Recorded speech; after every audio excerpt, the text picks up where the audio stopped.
Saudara-saudari terkasih dalam Kristus, hari ini Senin 29 Mei 2023 merupakan peringatan wajib Santa Perawan Maria, Bunda Gereja. Bacaan dibawakan oleh Bernadette Reni Wayong, Mazmur dilantunkan oleh Fredrik Suciadi, dan renungan ditulis oleh Cesarius Kristianto. Selamat menekuni Sabda Allah. Marilah mewujudkan kebaikan bersama untuk hidup dalam damai dan sejahtera.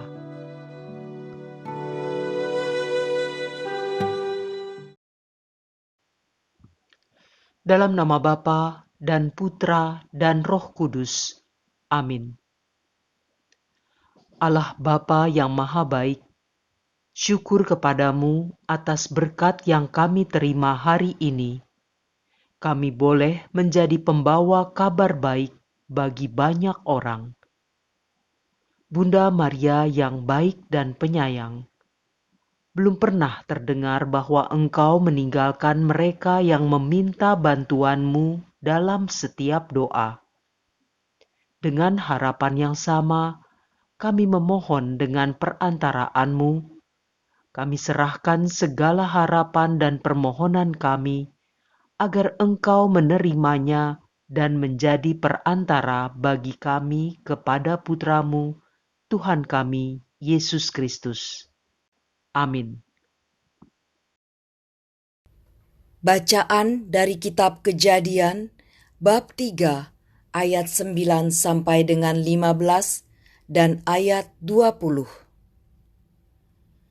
Pada suatu hari, di Taman Eden, setelah Adam makan buah pohon terlarang, Tuhan Allah memanggil manusia itu dan berfirman kepadanya, "Di manakah engkau?" Ia menjawab, "Ketika aku mendengar bahwa engkau ada dalam taman ini, aku menjadi takut karena aku telanjang. Sebab itu aku bersembunyi." Lalu Tuhan berfirman, "Siapakah yang memberitahukan kepadamu bahwa engkau telanjang? Apakah engkau makan dari buah pohon yang kularang engkau makan itu?"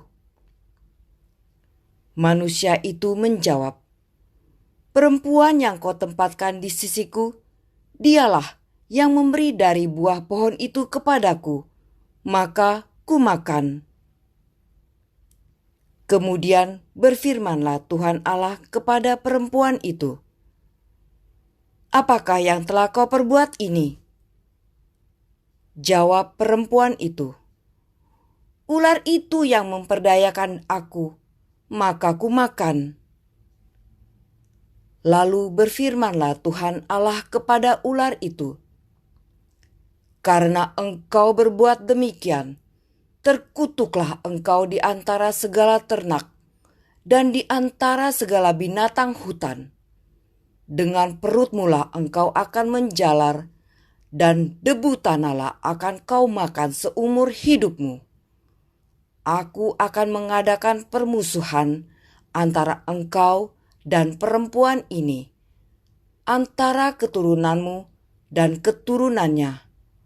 Keturunannya akan meremukkan kepalamu, dan engkau akan meremukkan tumitnya." Manusia itu memberi nama Hawa kepada istrinya, sebab dialah yang menjadi ibu semua yang hidup. Demikianlah sabda Tuhan.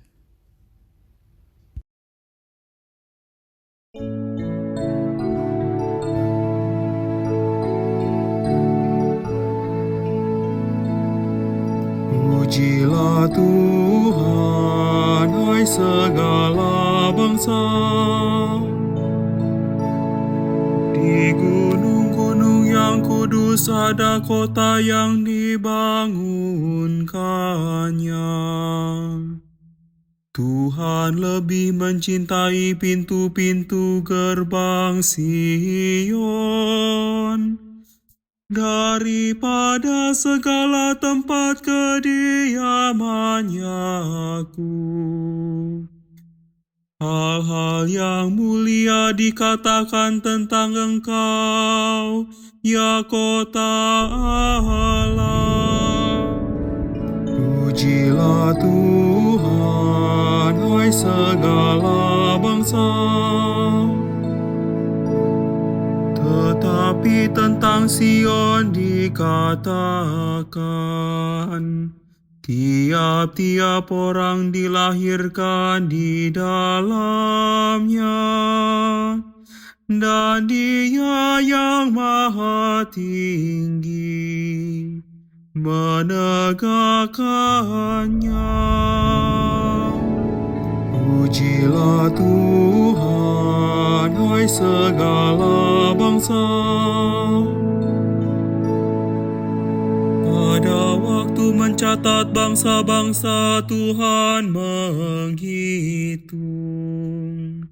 Ini dilahirkan di sana, dan orang menyanyi-nyanyi sambil menari beramai-ramai. Semua mendapatkan rumah di dalammu. Pujilah Tuhan, hai segala bangsa.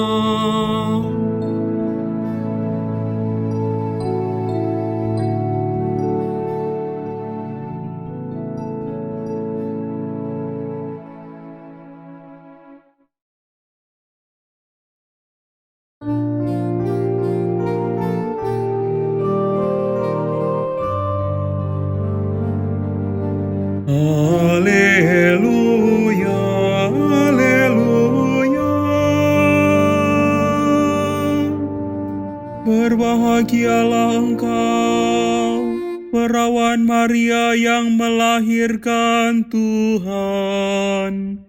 Dan diberkatilah engkau, Bunda Gereja, yang menyemangati kami dengan Roh Putramu, Yesus Kristus.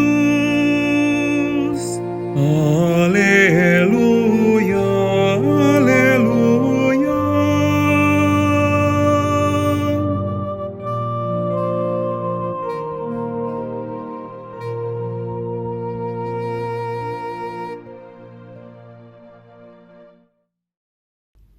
Inilah Injil suci menurut Yohanes, bab 19 ayat 25 sampai dengan 34.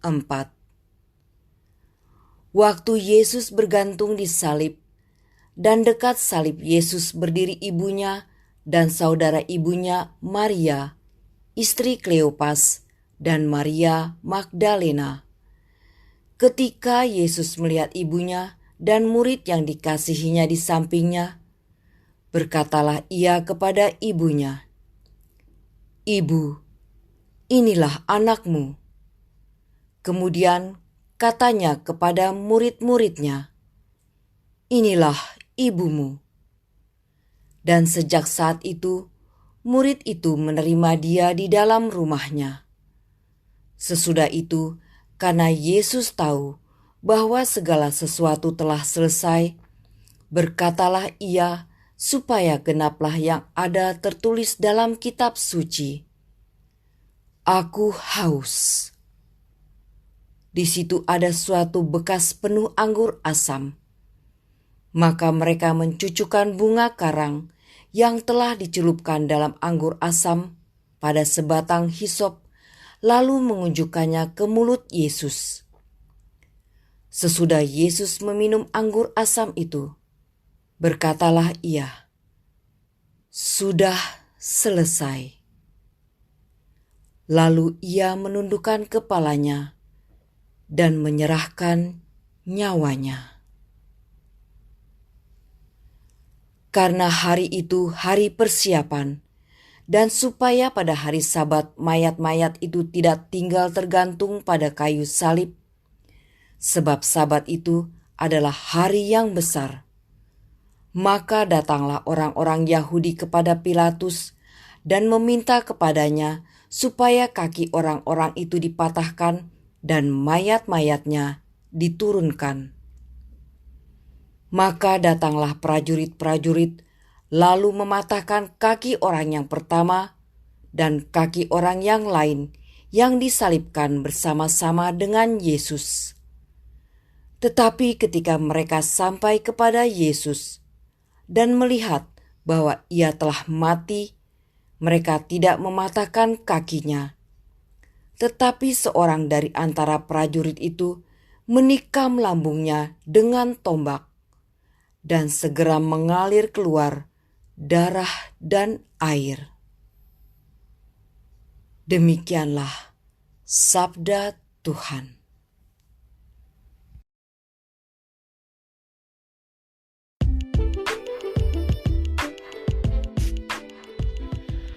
Berkaca pada derita dan kesedihan Bunda Maria.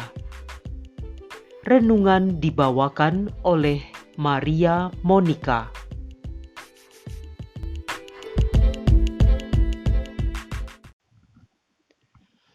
Bapak, Ibu, kaum muda dan anak-anak yang terkasih dalam Yesus Kristus.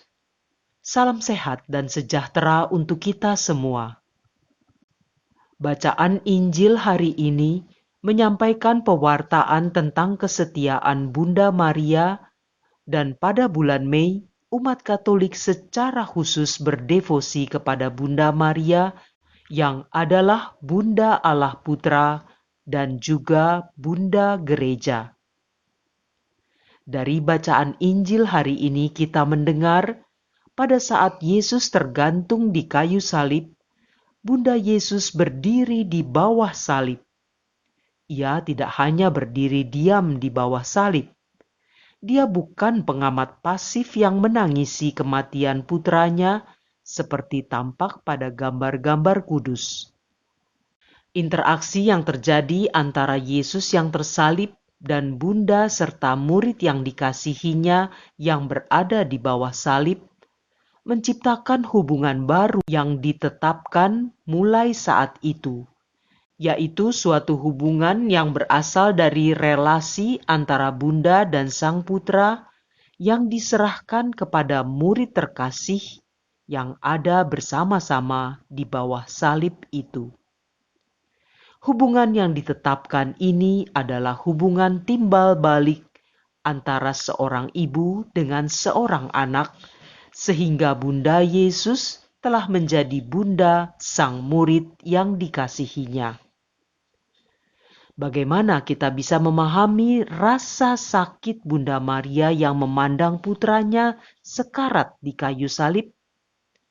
Saat itu Maria menjalani episode keibuan yang sangat menyakitkan secara amat bermartabat. Kesedihan yang dia rasakan disimpannya sebanyak mungkin di dalam dirinya. Dia menderita dalam diam, dan dalam penderitaan itu dia serahkan segalanya kepada Tuhan. Maria sangat percaya dan taat pada kehendak Tuhan, serta menyerahkan segalanya kepadanya. Saat kita hidup di dunia ini, kita juga akan mengalami penderitaan dan akan ada masa di mana sangat sulit bagi kita untuk menerima penderitaan itu. Namun, jika kita menelusuri penderitaan Yesus di jalan sengsaranya, kita dapat membayangkan kesedihan Maria yang sangat perih melihat putranya mati dengan cara yang amat brutal. Lalu, siapakah dari kita yang tidak mengalami penderitaan dan rasa sakit seperti yang dialami Bunda kita itu? Jika dibandingkan dengan kepedihan Bunda Maria, sangat mungkin penderitaan kita tidaklah sebanding. Hidup tidak pernah lengkap tanpa penderitaan dan rasa sakit. Kita harus melalui pengalaman-pengalaman itu agar dapat menjalani kehidupan yang lengkap dan bermakna di dunia ini. Episode-episode ini harus kita lalui agar kita memiliki kesadaran akan kehadiran Tuhan dalam hidup kita. Maria adalah bunda umat manusia seperti yang dikehendaki oleh Yesus sendiri. Inilah ibumu. Begitu kata Yesus dari atas salib di puncak Golgota kepada Yohanes sang murid yang mewakili seluruh manusia. Dan kita adalah anak-anak Maria, seperti yang telah dikatakan oleh Yesus kepada bundanya. Ibu, inilah anakmu.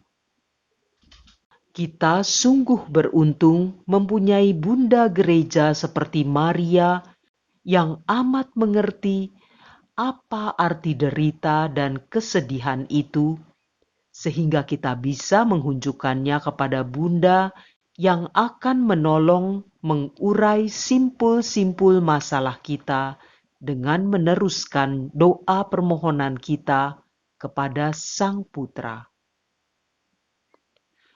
Marilah kita berdoa. Allah Bapa Maha Mulia, puji dan syukur atas Santa Perawan Maria, Bunda Putramu yang menjadi Bunda Gereja sepanjang masa. Semoga kami dapat mengikuti teladannya, hingga kami juga dimampukan menjadi penolong bagi orang-orang di sekitar kami, dan kelak Kau perkenankan memandang kemuliaan-Mu yang kekal.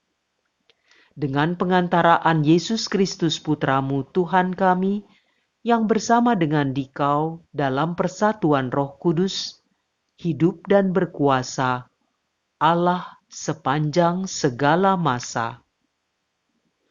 Dalam nama Bapa dan Putra dan Roh Kudus. Amin.